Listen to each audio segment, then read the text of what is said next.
Will she return to the House and correct the record? Now, did the leader of the opposition, Kemi Badenoch, really mislead the House in PMQs last week? Well, after she had paid tribute to Sir Roy Stone, who served 13 chief whips, as well as under the Iron Maiden. No, not the band, I'm not talking about that. I mean Margaret Thatcher. And you can't say Thatcher without saying Thatcher. So then she went on to talk about how she was horrified about the attack on the Prime Minister's family home. And then she asked this question. Yesterday, we learned that unemployment is up 10% since the election. Why does the Prime Minister think unemployment is rising on his watch?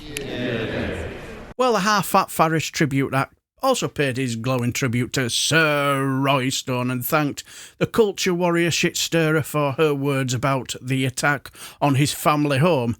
He then went on the attack himself with this rebuke. Mr. Speaker, she comes here every week to talk the country down.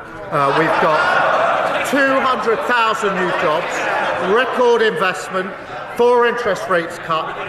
Contrast that to the disastrous Liz Truss mini-budget, inflation through the roof, and a £22 billion black hole.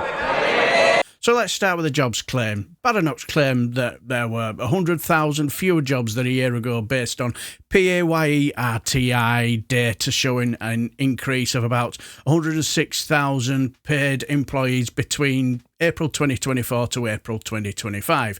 And then Starmer claims that we've got 200,000 new jobs, which aligns with workforce jobs data, I suppose, showing an increase of 189,000 jobs between June and December 2024. Well, after that, Kemi Badenoch went full-on nuts about some Rachel Reeves closing down sale. And if you want to watch what all that were about, I'll leave a link somewhere up here for you to watch. But anyway, after PMQs, someone took exception to our Kemi Badenoch's figures. Point of order, Jake Richards. Mr. Speaker, at Prime Minister's questions, the Leader of the Opposition claimed that unemployment had risen by 10% since the last general election. That figure is completely and utterly incorrect. It's no wonder that George Osborne, a former Conservative Chancellor, says she's got no economic plan if she can't even get basic statistics right.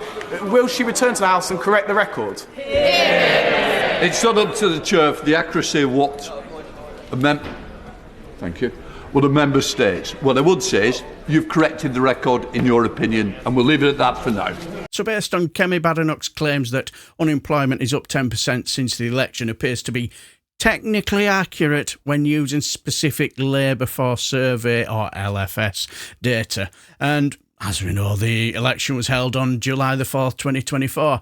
And from April to June 2024, which was pre-election, into January to March, latest data, unemployment increased from 1,467,000 to 1,614,000, which is indeed approximately a 10% increase. However, there are important nuances. Number one, the ONS currently warns that about increased volatility in LFS data, advising that estimates of change should be treated with additional caution.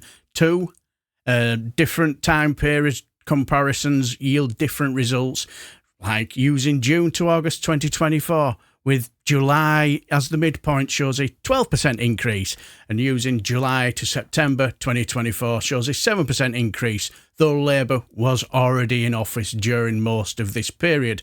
Also, the alternative number 3 is the claimant count measure. It shows different trends. It was 5% up compared to June 2024, the last full month of Conservative government, and it was 2% down compared to July 2024, when Labour took office. So, yeah, while Kemi Badenoch, her 10% figure appears to be supported by one specific interpretation of the LFS data, the overall employment situation is more complicated and depends significantly on which measure and time frame is used. But what do you guys think?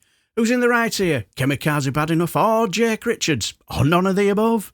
Let me know down below. And if you want to watch a video about Nigel Farage being no friend for the working class, please watch this video and I shall bid you farewell and take care, my friends.